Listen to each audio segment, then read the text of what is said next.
यह चैनल केवल मनोरंजन के लिए है। हम किसी भी तरह के अंधविश्वास को बढ़ावा नहीं देते। उस दिन कोलंबो का मौसम कुछ अलग ही था। आसमान में हल्की धूप थी, लेकिन हवा में उत्साह का तूफान बह रहा था। भारत और पाकिस्तान के बीच एशिया कप का फाइनल मैच था। वह मुकाबला जिसके लिए पूरे एशिया की निगाहें टीवी स्क्रीन पर जमी हुई थीं। शहर की हर गली, हर मोहल्ले में लोगों ने झंडे लगाए थे। चाय की दुकानों पर बहसें चल रही थीं, कौन जीतेगा, कौन हारेगा। लेकिन इस जोश के बीच एक और कहानी जन्म ले रही थी। एक ऐसी कहानी जिसमें खेल नहीं, खून दांव पर था। दिल्ली के लक्ष्मी नगर इलाके में दो पुराने दोस्त रहते थे, आयुष और रजा। दोनों बचपन के साथी थे, एक ही स्कूल में पढ़े थे, एक ही गली में बड़े हुए थे। लेकिन अब वक्त के साथ दोनों की राहें अलग हो गई थीं। आयुष एक सरकारी बैंक में काम करता था, जबकि रजा का बिजनेस था, विदेशी कपड़ों और इलेक्ट्रॉनिक्स का। बाहर से तो दोनों अच्छे दोस्त लगते थे, मगर उनके बीच एक अदृश्य दीवार थी, भारत और पाकिस्तान को लेकर उनकी राय। हर बार जब क्रिकेट का सीजन आता, दोनों के बीच मुकाबला भी शुरू हो जाता। लेकिन इस बार मामला अलग था। इस बार शर्त लगी थी, और शर्त भी ऐसी जो जानलेवा साबित होने वाली थी। मैच शुरू होने से एक दिन पहले दोनों दोस्तों की मुलाकात रजा के शोरूम पर हुई। भीड़ में रजा ने आयुष को देखा और मुस्कुराते हुए बोला, तो भाई, इस बार भी हार का सामना करने के लिए तैयार रहना। आयुष ने हंसते हुए जवाब दिया, इस बार नहीं रजा, इस बार खेल का मैदान हमारे शेरों के नाम रहेगा। दोनों के बीच थोड़ी देर बहस चली। फिर रजा ने अचानक कहा, चलो एक शर्त लगाते हैं। आयुष ने भी हंसते हुए पूछा, कैसी शर्त? रजा बोला, जो हारेगा उसे जीतने वाले की एक बात माननी होगी, चाहे वो कुछ भी हो। आयुष ने थोड़ी झिझक के बाद हामी भर दी। बात तो मामूली लगी, लेकिन रजा की आंखों में कुछ अजीब चमक थी, जैसे वह पहले से कुछ सोच चुका हो। मैच के दिन दोनों के घरों में लोगों की भीड़ जुटी थी। टीवी के सामने सब बैठे थे, हाथों में झंडे, मुंह में नारे। हर चौका, हर विकेट पर जैसे मोहल्ला गूंज उठता था। पहली इनिंग में पाकिस्तान ने ताबड़तोड़ बल्लेबाजी की। रजा की मुस्कान बढ़ती जा रही थी, वहीं आयुष की आंखों में चिंता झलक रही थी। रात के 9:30 बजे जब भारतीय टीम की आखिरी गेंद पर विराट ने छक्का मारा और भारत ने मैच जीत लिया, तो पूरा इलाका खुशी में झूम उठा। आयुष की खुशी का ठिकाना नहीं था। उसने तुरंत फोन उठाया और रजा को कॉल किया। क्यों भाई, अब शर्त पूरी करने की बारी तेरी है। फोन के उस पार कुछ देर सन्नाटा रहा।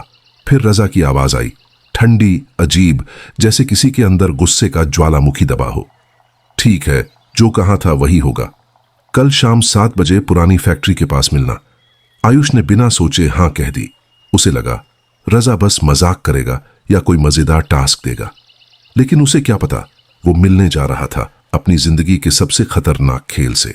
अगले दिन शाम को जब सूरज ढलने लगा तो आयुष उस पुरानी फैक्ट्री के पास पहुंचा। वह जगह अब खंडहर बन चुकी थी। चारों तरफ जंग लगे लोहे, टूटी दीवारें और बांसी हवा में एक अजीब सी बदबू थी।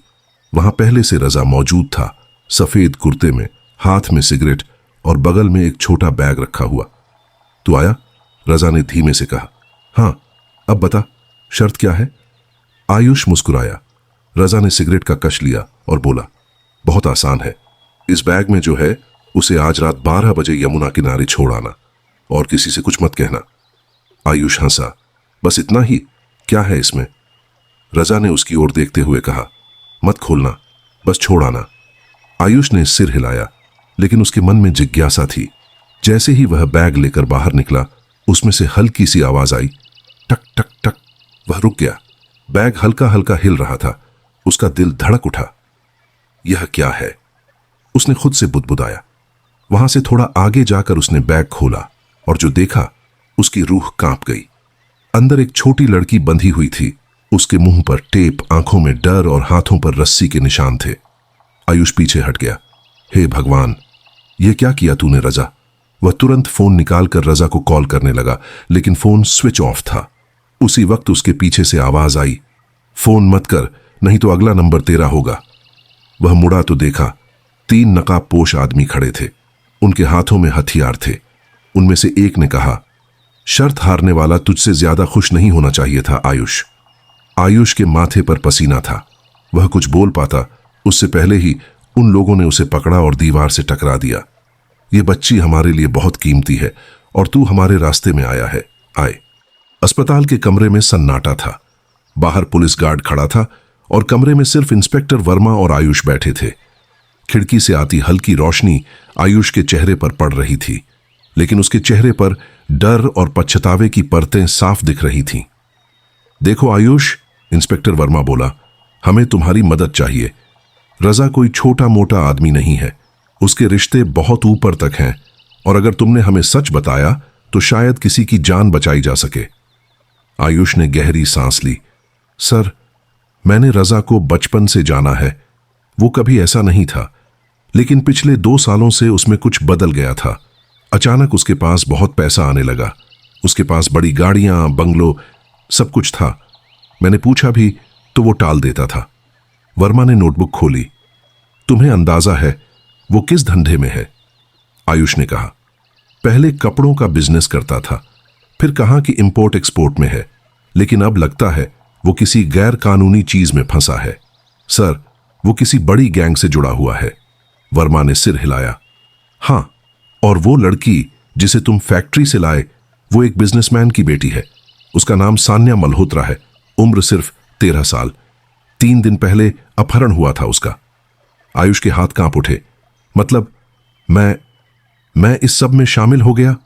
वर्मा ने कहा, नहीं, अगर सच कहो तो नहीं, लेकिन अगर झूठ बोला तो कानून तुम्हें भी नहीं छोड़ेगा। आयुष ने सब बता दिया, कैसे रजा ने मैच के बहाने उसे बुलाया, बैग दिया और फिर गायब हो गया। वर्मा ने अपने स्टाफ को आदेश दिया, रजा को किसी भी हालत में ढूंढो और उसकी कॉल हिस्ट्री, बैंक रिकॉर्ड सब खंगालो। उस रात आयुष को घर भेज दिया गया, लेकिन पुलिस की निगरानी में वो बेचैन था, हर आवाज पर चौंक जाता था। रात के 12 बजे फोन बजा, अनजान नंबर था। उसने कांपते हुए उठाया। दूसरी तरफ से रजा की आवाज आई, धीमी, ठंडी और नफरत से भरी। क्यों दोस्त, पुलिस के पास चला गया? बहुत बहादुर बन गया तू। आयुष की सांस रुक गई। रजा, तू पागल हो गया है। तू जानता है वो बच्ची कौन थी? रजा हंसा। जानता हूं, और जानता हूं तू अब ज्यादा जान गया है, लेकिन तेरी गलती यह है कि तूने खेल का नियम तोड़ा। आयुष चिल्लाया, यह खेल नहीं, जुर्म है। अब फर्क क्या रह गया? खेल, जुर्म, जिंदगी सब एक ही चीज है मेरे लिए। रजा ने कहा, अब देखना, अगली चाल मेरी होगी। फोन कट गया। अगले ही दिन पुलिस ने रजा की खोज तेज कर दी। उसकी गाड़ियां, शोरूम और गोदाम पर छापे पड़े, लेकिन रजा जैसे हवा में गुम था। इसी बीच एक नई खबर आई। सान्या के पिता को धमकी भरा खत मिला था। खत में लिखा था, अगर अपनी बेटी की जान चाहिए तो पुलिस को पीछे हटा लो, नहीं तो अगला शव तुम्हारा होगा। खत के नीचे लिखा था, आर। पुलिस ने खत के अक्षरों की जांच की। वर्मा ने आयुष को बुलाया। ये रजा की हैंडराइटिंग लगती है क्या? आयुष ने खत देखा और सन्न रह गया। हां सर, ये उसी की है, लेकिन ये अक्षर, ये खून से लिखे गए हैं। पूरे थाने में सन्नाटा छा गया। इंस्पेक्टर वर्मा ने धीरे से कहा, अब यह सिर्फ एक केस नहीं, पर्सनल बदला बन चुका है। रात को जब आयुष घर लौटा तो गली के मोड़ पर उसने देखा, एक काली एसयूवी धीरे से उसकी गली में घुसी। उसने शक से देखा, लेकिन एसयूवी आगे बढ़ गई। फिर भी उसका दिल धड़कने लगा। वो घर पहुंचा, दरवाजा बंद किया और कुर्सी पर बैठ गया। तभी खिड़की से बाहर देखा, वही एसयूवी बाहर खड़ी थी, उसकी हेडलाइट्स बुझी हुई। आयुष ने तुरंत फोन उठाया और इंस्पेक्टर को कॉल किया। सर, वो यहां है, कोई मुझे देख रहा है। इंस्पेक्टर ने कहा, घबराना मत, दरवाजा मत खोलना, हम पहुंच रहे हैं। लेकिन तभी दरवाजे पर जोर की दस्तक हुई। ठक ठक ठक। खोल दरवाजा दोस्त, मैं हूं रजा। आयुष का खून जम गया। उसने दरवाजे की दरार से देखा, रजा वाकई बाहर था, लेकिन उसके पीछे 2 और नकाबपोश खड़े थे। रजा, जा यहां से, पुलिस रास्ते में है। रजा हंसा। पुलिस? वो तुझे बचा नहीं पाएगी, क्योंकि तूने मुझे धोखा दिया है। तूने मेरी दोस्ती को कानून में बदल दिया। आयुष ने पीछे हटते हुए दरवाजा कसकर बंद किया, लेकिन तभी गोली चली। लकड़ी का दरवाजा चटक गया और अंदर धुआं भर गया। वह पीछे की खिड़की से निकलने ही वाला था कि एक गोली उसकी बांह को छूती हुई निकल गई। खून बहने लगा। वह किसी तरह पिछली गली से भागा और एक पुरानी बिल्डिंग में छिप गया। पुलिस आई, लेकिन तब तक एसयूवी जा चुकी थी। वर्मा ने खून के निशान देखे और कहा, वो जिंदा है, लेकिन अब मामला बहुत गंभीर हो गया है। अगले दिन वर्मा को एक वीडियो मिला, यूएसबी में भेजा गया। वीडियो में रजा था, कैमरे के सामने खड़ा, चेहर। फैक्ट्री के अंदर धुएं की परत फैली हुई थी। इंस्पेक्टर वर्मा ने अपनी टॉर्च निकाली और चारों तरफ रोशनी डाली। दीवारों पर गोलियों के निशान थे, लोहे की मशीनों के बीच सन्नाटा पसरा था और हर कोने में मौत की गंध घुली हुई थी। सब सावधान रहो, वर्मा ने अपनी टीम से कहा। रजा यहां अकेला नहीं है। धीरे धीरे टीम अंदर बढ़ी। तभी पीछे की तरफ से किसी के भागने की आवाज आई। वर्मा ने इशारा किया, पकड़ो। 2 सिपाही उस तरफ भागे और कुछ सेकंड बाद एक जोरदार धक्का और किसी के गिरने की आवाज आई। जब सब पहुंचे तो वहां जमीन पर एक नकाबपोश आदमी पड़ा था। उसके हाथ में एक बंदूक थी और चेहरे पर डर। वर्मा ने नकाब हटाया। चेहरा देखकर सब हैरान रह गए।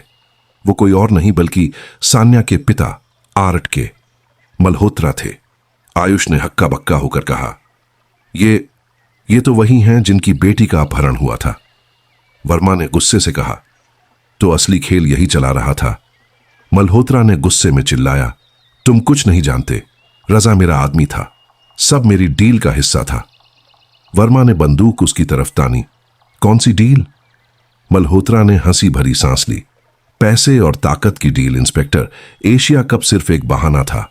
उस दिन मैंने रजा को कहा था कि अगर भारत हार गया तो हमें अगला कंसाइनमेंट भेजना होगा। वो कंसाइनमेंट हथियारों का था। बच्चों के स्कूल की बसों में छिपाकर भेजा जाना था। आयुष के पैरों तले जमीन खिसक गई। मतलब ये सब क्रिकेट की शर्त नहीं थी, ये तो आतंक की डील थी।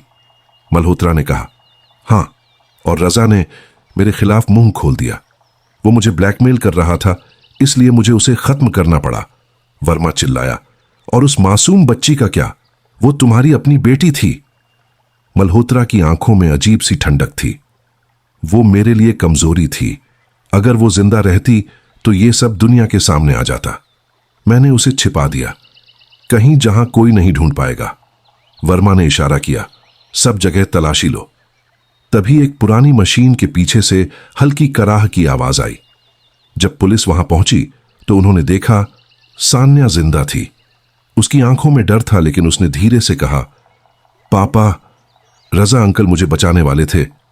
सन्नाटा छा गया। रजा जमीन पर पड़ा था, खून से लथपथ, लेकिन अभी जिंदा था। उसने कमजोर आवाज में कहा, मैं उसे बचाना चाहता था। मैंने गलती की थी, लेकिन मैं कातिल नहीं था।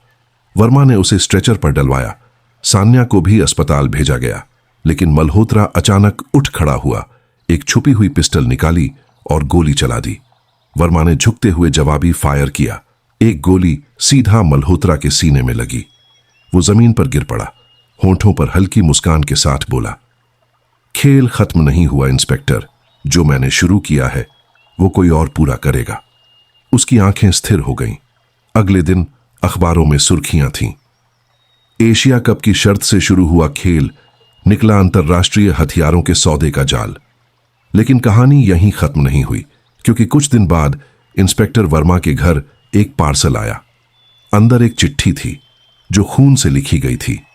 उसमें सिर्फ इतना लिखा था, खेल खत्म नहीं हुआ, अब चाल तुम्हारी है। वर्मा के माथे पर पसीना आ गया।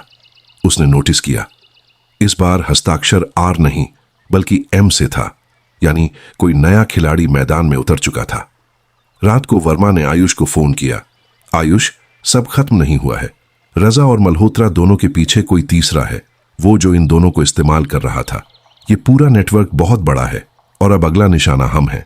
आयुष बोला, सर अब क्या करेंगे? वर्मा ने गहरी सांस ली। अब हम भी खेल खेलेंगे, लेकिन अपने नियमों पर। आयुष ने खिड़की से बाहर देखा। दूर आसमान में बिजली चमक रही थी, जैसे तूफान आने वाला हो। उसके चेहरे पर डर नहीं था, बल्कि दृढ़ता थी। सर, अब ये खेल हम खत्म करेंगे, वर्मा ने कहा। तैयार रहो आयुष, इस बार जो सामने आएगा वो किसी की आंखों में नहीं दिखेगा, क्योंकि असली दुश्मन हमेशा छिपा रहता है। धीरे धीरे कैमरा दूर होता है। फैक्ट्री की टूटी दीवारें, पुलिस की झिलमिलाती लाइटें और आसमान में फैलती गर्जना। एक आवाज़ सुनाई देती है, कभी कभी शर्तें खेल नहीं होती, मौत के सौदे होती हैं।